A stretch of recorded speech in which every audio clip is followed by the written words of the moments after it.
आज है 6 अक्टूबर 2024, दिन रविवार। वेलकम बैक सुप्रभात न्यूज छत्तीसगढ़। चलिए देखते हैं छत्तीसगढ़ की 25 फटाफट बड़ी खबरों को। इससे पहले न्यूज को आप कहां से देख रहे हैं, कमेंट बॉक्स में हमें जरूर बताएं।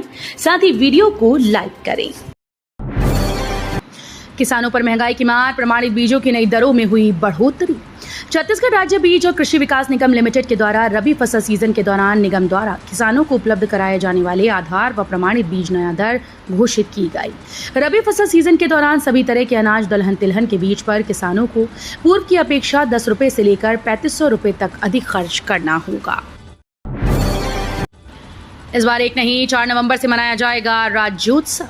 राज्योत्सव के अवसर पर दिवाली होने के चलते इस बार छत्तीसगढ़ सरकार ने 4 से 6 नवंबर तक 3 दिन राज्योत्सव का मुख्य आयोजन करने का निर्णय लिया है। नवा रायपुर में मेला स्थल पर राज्य स्तरीय राज्योत्सव और राज्य अलंकरण समारोह का आयोजन एक साथ आयोजित होगा।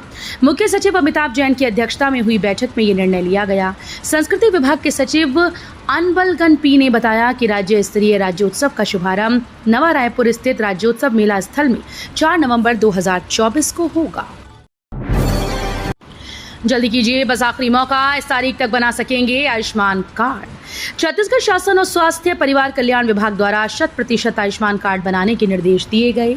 जिला प्रशासन के द्वारा छूटे हुए सभी सदस्यों का आयुष्मान कार्ड पंजीयन किया जाना है। जिले में 1 अक्टूबर से 31 अक्टूबर तक नियमित अभियान चलाकर एवं सप्ताह के 2 दिन महा अभियान चलाकर सभी गाँव में आयुष्मान कार्ड पंजीयन किया जाना है। छत्तीसगढ़ के बलौदाबाजार जिले में खुलेगा नया अस्पताल। छत्तीसगढ़ के विष्णुदेव साय सरकार प्रदेश को सशक्त बनाने के लिए लगातार काम कर रही है। इसके लिए राज्य सरकार के द्वारा कई योजनाएं और कार्यक्रम भी चलाई जा रही हैं। इसी के तहत छत्तीसगढ़ के बलौदाबाजार जिले में स्थित सुपर स्पेशलिटी चंदा देवी तिवारी अस्पताल नए स्वरूप से नजर आएगा। IIM रायपुर की एक और अचीवमेंट, अब यहाँ के स्टूडेंट यूके में कर सकेंगे पढ़ाई। छत्तीसगढ़ में विकास की नई राह खुल रही है। यहाँ शिक्षा के क्षेत्र में लगातार नए अवसर बन रही हैं। नक्सलियों का दंश झेलने वाले राज्य में शिक्षा के क्षेत्र में नई उपलब्धि दर्ज की गई। प्रदेश की राजधानी रायपुर स्थित IIM ने एक और नई उपलब्धि हासिल की। प्रधानमंत्री मोदी ने जारी की प्रधानमंत्री किसान सम्मान निधि की 18वीं किश्त। प्रधानमंत्री नरेंद्र मोदी ने महाराष्ट्र के वाशिम जिले से देश के लगभग 9 करोड़ 40 लाख से अधिक किसानों को प्रधानमंत्री किसान सम्मान निधि की 18वीं किश्त के रूप में 20,000 करोड़ रुपए से अधिक की राशि सीधे उनके खाते में अंतरित की है। मुख्यमंत्री श्री विष्णुदेव साय राजधानी रायपुर के साइंस कॉलेज मैदान से प्रधानमंत्री किसान सम्मान निधि के 18वीं किश्त के ऑनलाइन अंतरण कार्यक्रम में वर्चुअली शामिल हुए। आज दिल्ली में शाह लेंगे नक्सल प्रभावित राज्यों की बैठक, सीएम साय होंगे शामिल। छत्तीसगढ़ में शुक्रवार को सबसे बड़ा एंटी नक्सल ऑपरेशन हुआ। बस्तर IGP सुंदरराज ने प्रेस कॉन्फ्रेंस कर बताया कि सुरक्षा बलों ने 31 नक्सलियों को मार गिराया। सभी शवों को दंतेवाड़ा लाया गया। वहीं सर्चिंग से जवान अभी नहीं लौटे। बैकअप पार्टी को रवाना किया गया। इस एनकाउंटर के बाद अब केंद्रीय गृह मंत्री अमित शाह आज रविवार को दिल्ली में नक्सल प्रभावित राज्यों में सुरक्षा और विकास की समीक्षा बैठक करेंगी। चलो माता के दरबार डोंगरगढ़ दर्शन के लिए चल रही निःशुल्क बसेस। छत्तीसगढ़ के डोंगरगढ़ जिले में प्रसिद्ध मां बलेश्वरी देवी के दरबार में इस बार हजारों भक्त पैदल यात्रा पर निकल रहे हैं। इस धार्मिक यात्रा में रायपुर, दुर्ग, भिलाई, नवा रायपुर और आसपास के ग्रामीण क्षेत्रों से लोग बड़ी संख्या में शामिल हो रहे हैं। विशेष रूप से युवाओं की टोलियों ने यात्रा में जोश और ऊर्जा का नया माहौल बना दिया। भक्तों का कहना है कि गरबा से ज्यादा सुकून माता के दरबार में पैदल चलने से मिलता है। रेल यात्रियों के लिए अच्छी खबर। दक्षिण पूर्व मध्य रेलवे ने नागपुर, रायपुर, बिलासपुर, झारसुगड़ा के बीच चलने वाली ट्रेन में सुरक्षा कवच प्रणाली लगाने की आवश्यकता महसूस की, जिसके लिए रेलवे जोन ने रेलवे बोर्ड को प्रस्ताव भेजा। इस सुरक्षा कवच सिस्टम का मुख्य उद्देश्य ट्रेन की टकराव की घटनाओं को रोकना है। छत्तीसगढ़ में प्राधिकरणों के बाद निगम मंडलों में नियुक्तियां शुरू। मुख्यमंत्री विष्णुदेव साय सरकार ने प्राधिकरणों के बाद अब निगम मंडलों में भी नियुक्तियां शुरू कर दी हैं। प्रदेश के पिछड़ा वर्ग आयोग, युवा आयोग के अध्यक्ष के बाद अब महिला आयोग में सदस्यों की भी नियुक्ति की गई। जानकारी के अनुसार साय अपने मंत्रिमंडल में भी जल्द विस्तार कर सकते हैं। साय 7 अक्टूबर को दिल्ली में केंद्रीय गृह मंत्री अमित शाह के साथ एक महत्वपूर्ण बैठक में भाग लेंगी। मुख्यमंत्री विष्णुदेव साय ने दी दंतेवाड़ा को बड़ी सौगात। छत्तीसगढ़ के मुख्यमंत्री विष्णुदेव साय सरकार में आने के बाद लगातार प्रदेश के विकास पर काम कर रही हैं। इस तरह वो राज्य के अलग अलग क्षेत्रों का दौरा भी कर रही हैं। अपने हर एक दौरे पर सीएम विष्णुदेव साय क्षेत्र के लोगों को विकास कार्यों की सौगात दे रहे हैं। इसी के तहत सीएम विष्णुदेव साय ने छत्तीसगढ़ के दंतेवाड़ा जिले में मसेनार और पाहुनार को संपूर्ण जैविक गांव का प्रमाण पत्र प्रदान किया। छत्तीसगढ़ में मानसून की विदाई से पहले मौसम लेगा यू टर्न। विदाई की बेला में छत्तीसगढ़ में मानसून एक बार फिर से यू टर्न ले लिया है। आगामी 2 दिनों में प्रदेश के कई इलाकों में गरज चमक के साथ बौछारें पड़ सकती हैं। प्रदेश में मानसून की विदाई 12 अक्टूबर तक हो जाती है। अक्टूबर में बारिश की गतिविधियां कम रहती हैं। अब फिर से मानसून की सक्रियता से गर्मी, उमस और तेज धूप से लोगों को राहत मिलेगी। छत्तीसगढ़ के मेडिकल कॉलेजेस में बड़ी प्रशासनिक सर्जरी। स्वास्थ्य विभाग द्वारा छत्तीसगढ़ के मेडिकल कॉलेज में बड़ी प्रशासनिक सर्जरी की गई। नई व्यवस्था के तहत डॉक्टर विवेक चौधरी को पंडित JNM कॉलेज रायपुर का डीन बनाया गया है, जबकि डॉक्टर संतोष सोनकर को अंबेडकर अस्पताल का अधीक्षक बनाया गया। वहीं डॉक्टर तृप्ति नागरिया को चंदूलाल मेडिकल कॉलेज का डीन बनाया गया, जबकि डॉक्टर SBS नेताम को अंबेडकर अस्पताल में रेडियोलॉजी विभाग के HOD के पद पर यथावत रखा गया है। छत्तीसगढ़ में know your army Mela CM Sai ने किया शुभारंभ।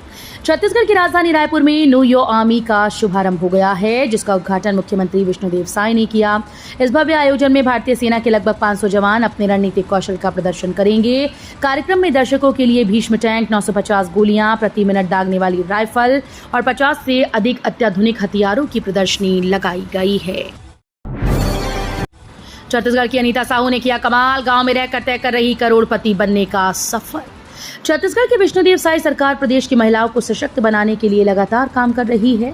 इसके लिए राज्य सरकार द्वारा कई योजनाएं और कार्यक्रम भी चलाई जा रही हैं। अब इन योजनाओं का अच्छा रिस्पांस देखने को मिल रहा है। इसका ताजा उदाहरण जसपुर जिले के कांसीबेल विकासखंड की नरियाढांड ग्राम पंचायत से सामने आई है। यहाँ प्रगति महिला ग्राम संगठन में नारी शक्ति स्वसहायता समूह की सदस्य अनीता साहू लखपति बनने के बाद अब करोड़पति बनने के लिए लगातार काम कर रही हैं। MLA सिखा रहे छात्राओं को जापानी ननचाकू मार्शल आर्ट। सरगुजा के सीतापुर विधायक रामकुमार टोपो स्कूली छात्राओं को आत्मरक्षा के गुर सिखा रहे हैं। बतौर स्कूल में छात्राओं को जापानी ननचाकू मार्शल आर्ट की ट्रेनिंग दे रहे हैं। अपने विधानसभा क्षेत्र के हाई और हायर सेकेंडरी स्कूल में पहुंचकर 75 से ज्यादा छात्राओं को मार्शल आर्ट की ट्रेनिंग दी गई। सीएम आवास खाली करने की तैयारी में है मुख्यमंत्री विष्णुदेव साय। छत्तीसगढ़ के मुख्यमंत्री विष्णुदेव साय इस नवरात्रि या फिर दीपावली तक सीएम आवास खाली कर सकते हैं। सीएम आवास खाली करने की अटकलों के बीच राज्य की सियासत में कई तरह की अटकलें भी लगाई जा रही हैं। जानकारी के अनुसार नवा रायपुर स्थित सीएम का आवास का काम पूरा हो गया है। शुक्रवार से नवा रायपुर स्थित सीएम आवास पर 3 दिन की विशेष पूजा शुरू हुई। संत बाबा हरदास राम साहिब का 33वां वर्षीय महोत्सव। रायपुर के देवपुरी स्थित गोदड़ी वाला धाम में संत बाबा हरदास राम साहिब का 33वां वर्षीय महोत्सव धूमधाम से मनाया जा रहा है। आज रविवार सुबह 10 बजे हवन, 11 बजे श्री झंडा बंदन और रात्रि 8 बजे अखंड पाठ साहिब आरंभ होगा। आज सुबह 11 बजे भगवान झूलेलाल का बहराणा साहिब, दोपहर 1 बजे शोभा यात्रा व दोपहर 2 बजे छत्तीसगढ़ सिंधी साधु समाज के सम्मानीय संत जनों का विशेष भोज, शाम 6 बजे से रात्रि 1 बजे तक संतों और भजन मंडलियों का कार्यक्रम होगा। प्रोफेसर, एसोसिएट प्रोफेसर और असिस्टेंट प्रोफेसर की होगी भर्ती। पंडित रविशंकर शुक्ल विश्वविद्यालय में प्रोफेसर, एसोसिएट प्रोफेसर और असिस्टेंट प्रोफेसर के 60 पदों पर भर्ती होगी।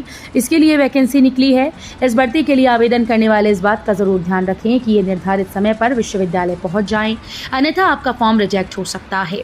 पिछली बार 56 फॉर्म देर से मिले थे, जिसके बाद उन्हें निरस्त कर दिया गया। छत्तीसगढ़ में तहसीलदारों के तबादले पर रोक। हाईकोर्ट ने कहा सरकार बनाए कमेटी। छत्तीसगढ़ के 18 तहसीलदारों के तबादले पर हाईकोर्ट ने रोक लगा दी है। हाईकोर्ट ने कहा कि सभी तहसीलदार सरकार के पास आवेदन पेश करें। इसके लिए 45 दिन का समय दिया गया है। कोर्ट ने सरकार को भी तहसीलदारों के आवेदन पर विचार करने कमेटी का गठन करने की बात कही। हाईकोर्ट ने कहा कि कमेटी इस बात की समीक्षा करेगी कि उनका ट्रांसफर नियम के मुताबिक हुआ है या नहीं। केंद्रीय मंत्री तोखन साहू बोले आने वाले 1 से 1.5 साल में नक्सल मुक्त होगा प्रदेश। गौरेला पिंडरा मरवाही पहुंचे केंद्रीय मंत्री तोखन साहू ने नक्सलियों को देश और समाज के विकास में बाधक बताया। और कहा कि नक्सली सारे विकास के काम अवरुद्ध करते हैं, आम नागरिकों और जवानों से लड़ते हैं, स्कूल तोड़ते हैं, इसलिए बड़ा अभियान चलाया जा रहा है।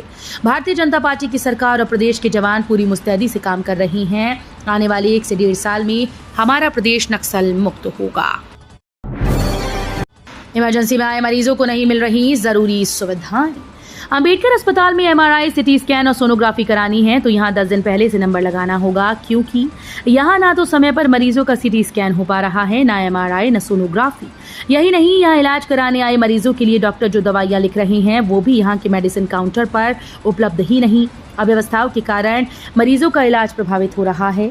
ना तो वो समय पर कोई जांच करा पा रहे हैं, ना उन्हें पूरी दवाइयां मिल रही हैं। सक्ती में फर्जी SBI बैंक खोलकर नौकरी लगाने के नाम पर ठगी। सक्ती जिले के ग्राम छपोरा में फर्जी SBI बैंक खोलकर नौकरी देने के नाम से अलग अलग जिले के लोगों से पैसे लेकर फर्जी नियुक्ति पत्र और ट्रेनिंग देने का मास्टरमाइंड एक आरोपी अनिल भास्कर को पुलिस ने जिला सारंगढ़ बिलाईगढ़ से गिरफ्तार किया। आरोपी के पास से एक कार, 3 नग मोबाइल फोन और खाते से कुछ रकम बरामद की गई। सांसद विधायक ने शीतला माता और लक्ष्मी नारायण मंदिर परिसर में देवसराय स्थल का किया लोकार्पण। बस्तर दशहरा में बस्तर संभाग की अलग अलग जगहों से आने वाले देवी देवताओं के सराय स्थलों का विकास कार्य किया गया। शनिवार को बस्तर सांसद और बस्तर दशहरा परिसर समिति के अध्यक्ष महेश कश्यप और स्थानीय विधायक किरण देव ने शीतला माता मंदिर तथा लक्ष्मी नारायण मंदिर परिसर में देवसराय स्थल का लोकार्पण किया। मोदी सरकार बेरोजगारों को हर महीने देगी 5,000 रुपए का मासिक भत्ता। बेरोजगार युवाओं के लिए सरकार की ओर से बड़ी खबर सामने आई। बता दें कि जल्द ही कॉर्पोरेट मामलों के मंत्रालय द्वारा PM इंटर्नशिप स्कीम 2024 के लिए रजिस्ट्रेशन प्रक्रिया जल्द शुरू की जाएगी।